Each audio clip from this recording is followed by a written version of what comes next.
182 में से 155 के गुजरात के रुझान अब तक सामने आए हैं। रुझान में बीजेपी बहुमत के आंकड़े से आगे पहुंच चुकी है। गुजरात में 155 सीटों के अब तक के रुझान सामने आए हैं।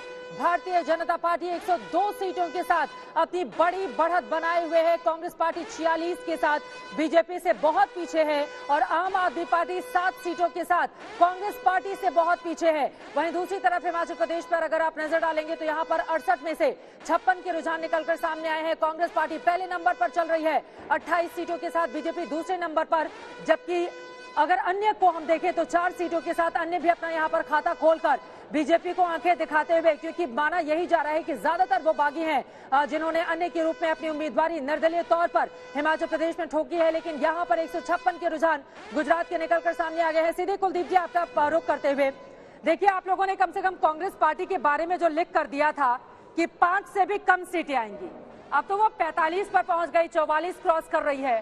तो ये लिख कर देने वाला आपका जो फॉर्मूला था ना, एमसीडी में चला और ना गुजरात में चला।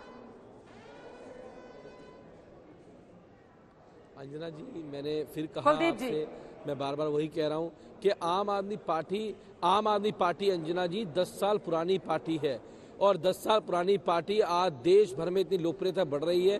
गुजरात के अंदर जो आप देख रहे हो कि मैं सीटें जो आपकी चैनल पे देख रहा हूं और ये वोट परसेंटेज कहां तक जाएगा, गुजरात के लोगों ने प्यार दिखाया है, विश्वास दिखाया और आज ये बात साबित हो गई कि गुजरात के अंदर अगर चुनाव लड़ा जाए तो निश्चित रूप से भारतीय जनता पार्टी को, नरेंद्र मोदी जी को प्यार तो दिखाया है 7 सीटों के साथ अभी तक। मैंने वही कहा, आगे ये कहां तक जाता है ये देखना महत्वपूर्ण होगा। लेकिन कांग्रेस पार्टी 44 के साथ दूसरे नंबर पर है और बीजेपी को आप धता बताते हुए कि 27 सालों में कुछ नहीं किया, उसकी सरकार नहीं बनेगी, 105 के साथ 92 के आंकड़े से बहुत आगे जा चुकी है भारतीय जनता पार्टी। सैयद जफर इस्लाम जवाब देना चाह रहे हैं। सैयद जफर इस्लाम साहब जवाब दीजिए। ठीक है, मैं लौट रही हूँ कुलदीप जी। देखिए सैयद जफर इस्लाम साहब, नजर इनकी है अगले चुनाव पर। अभी इन्हें पता है कि एक एंट्री मारे, एक डेब्यू कर रहे हैं बस, और उसके बाद से अगले चुनाव की तरफ अभी से इशारा कर रहे हैं। देखिए, खैर ये उनका अपना फैसला है, उस पर मैं कुछ नहीं कहूंगा। आज के परिप्रेक्ष्य में ही जो कुछ कहूंगा। आज मैंने मेरी बहन भारती जी बैठी हुई है, उनको मैंने देखा है खाली बर्तन कैसे आवाज करता है, वैसे इतना ज्यादा आवाज कर रही थी, लगता है भूल गई कल एमसीडी के रिजल्ट क्या हुए थे, उसमें कांग्रेस की क्या हालत थी, और फिर भी एमसीडी का जिक्र हमारे पार्टी के परिप्रेक्ष्य में कर रही हैं। आश्चर्य हो रहा है कि अपने गरिमा में झांक नहीं रहे, पट्टियां बांध के बैठी हैं यहाँ पर, इसलिए कि आंकड़े नहीं दिख रहे। आप जरा देखिए हिमाचल में भी अब एकदम नेक टू नेक है, लेकिन ये इनिशियल रुझान है।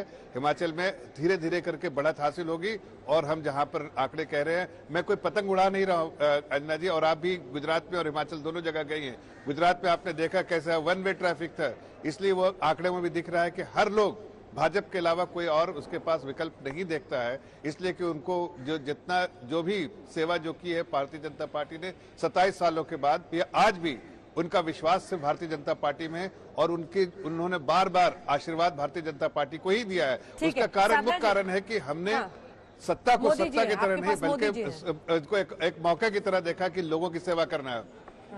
देखिए, ये बात हकीकत है कि हमारे साथ मोदी जी, और ये बहुत ही गर्व की बात है कि दुनिया के सबसे बड़ा चेहरा हमारे पार्टी के सुप्रीम लीडर है और उसका जाहिर है फायदा हमें मिलेगा। लेकिन उनकी सोच तो ये है कि लोगों की सेवा करना, लोगों के बीच में जाके सेवा करना, ये नहीं कि अखाड़ा से भाग जाना, जैसे राहुल गांधी जी भाग गए, इतना दूर भागे कि कुछ उनको हवा भी नहीं लगा कि इलेक्शन कहाँ हो रहा है।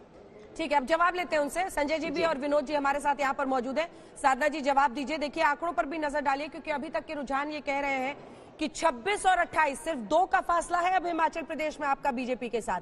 वहीं अगर आप गुजरात पर नजर डालें तो वो सेंचुरी पार है, आपने हाफ सेंचुरी भी नहीं बनाई है अभी, लेकिन फिर भी आज आप सीधे सुबह सुबह एकदम प्रधानमंत्री पर हमलावर हैं।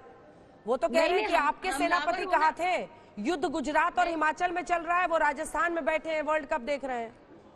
नहीं, कोई राजस्थान में बैठकर वर्ल्ड कप नहीं देख रहे हैं। कन्याकुमारी से कश्मीर तक भारत को जोड़ने का जो उन्होंने एक प्रण लिया है, उसको पूरा कर रहे हैं और लाखों की भीड़ जा रही है। हाथ पे से पट्टी आदरणीय जफर इस्लाम जी को हटानी पड़ेगी। देखकर आइए भारत जोड़ो यात्रा में, आपको समझ में आएगा। और दूसरी चीज, आंकड़ों पर ही मैं बात कर रही हूँ। ये मोदी जी का चेहरा चमकाया गया हमारे प्रधानमंत्री जी का दिल्ली के एमसीडी चुनाव में, हिमाचल में भी वैसा ही हुआ, गुजरात में भी वैसा ही हुआ। तो जब शाम ढल रही है तो धीरे धीरे ढल रही है ना अंजना जी, दिल्ली से हटे हैं, हिमाचल से भी हटे हैं, हम हिमाचल में आ रहे हैं। अरे साधना भारती जी, मोदी जी पर सुबह सुबह इतनी भड़ास आप निकाल रही हैं। साधना भारती जी, आप लोगों को अंदाजा है कि कांग्रेस पार्टी का गुजरात में नहीं, आप बोलिएगा, आप मेरी बात तो सुनिए। देखिए, ऐसे हवा में बोलने से और जो रिजल्ट आता है आम लोगों की ओर से वोट करने से, दोनों में अंतर होता है। साधना भारती जी, एक सेकंड। साधना भारती जी, लड़ते नहीं है, सुबह सुबह का वक्त है मैडम, पूरा दिन बाकी है। मिस भारती सुनिए, तो बीजेपी 105 पर, कांग्रेस पार्टी 44 पर। पिछली बार आप लोगों ने, मुझे याद है 2017 में, जब कांग्रेस पार्टी बीजेपी के लिए बहुत बड़ी चुनौती प्रस्तुत कर चुकी थी, बीजेपी क्या जीतेगी इसको लेकर भी तरह तरह के कयास लगाए जा रहे थे इस वक्त तक। लेकिन यहाँ पर बीजेपी 105 पर पहुंच चुकी है, कांग्रेस पार्टी 44 पर। आप कह रही हैं कि शाम ढल रही है, ये हो रहा है, वो हो रहा है। अरे कांग्रेस पार्टी का सूर्योदय कब होगा गुजरात में? 3 दशक हो चुके आप लोगों को सत्ता से बाहर निकले। एक लाइन में जवाब तो सुन लीजिए आदरणीय चित्रा जी, एक लाइन में जवाब सुन लीजिए।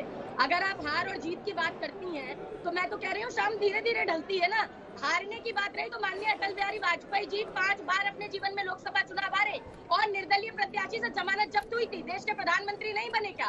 तो हार और जीत लोकतंत्र में चलता रहता है, लेकिन पार्टिसिपेशन भी बहुत आवश्यक है। इलेक्टोरल के साथ पार्टिसिपेशन भी देखा जाता है। तो आज जो गांधीवादी विचारधारा के साथ खड़े हैं वो मजबूती से आगे बढ़ रहे हैं और गौडसेवादी भाजपाई विचारधारा धीरे धीरे चुनाव हारती जाएगी और 2024 में आपके सामने आईना आ जाएगा। जिस तरह अंधेरा छा जाता है ना, जिस तरह सूर्य ग्रहण में मैं बता रही हूँ, जिस तरह सूर्य ग्रहण होता है और धीरे धीरे आकाश में अंधेरा छा जाता है, वैसे ही मोदी ग्रहण कांग्रेस का वजूद रहेगा क्या? छा गया है, वो धीरे धीरे कांग्रेस का वजूद रहेगा क्या? मीडिया की आंखों पे से भी पट्टी हटेगी। महंगाई, बेरोजगारी और जो महंगाई की मोदी मारे, साधना जी समझ रही है किस तरह अत्याचारी बलात्कारी को संस्कारी बताया गया, वो सबने देखा है। साधना जी, एक पट्टी कांग्रेस पार्टी के नेताओं और प्रवक्ताओं पर भी है, वो पट्टी उतारेंगी तो आपको आंकड़े दिखेंगे। हम आंकड़ों के हवाले से बात कर रहे हैं। सुबह सुबह इतना चीखना चिल्लाना अच्छा नहीं है मैडम, प्लीज। और इस बात का एहसास कीजिए कि आंकड़े क्या कह रहे हैं। संजय जी, एक second please madam, please miss Bharti, please miss Bharti, पट्टी आपकी आंखों पर होगी क्योंकि आपको नंबर्स नहीं दिख रहे।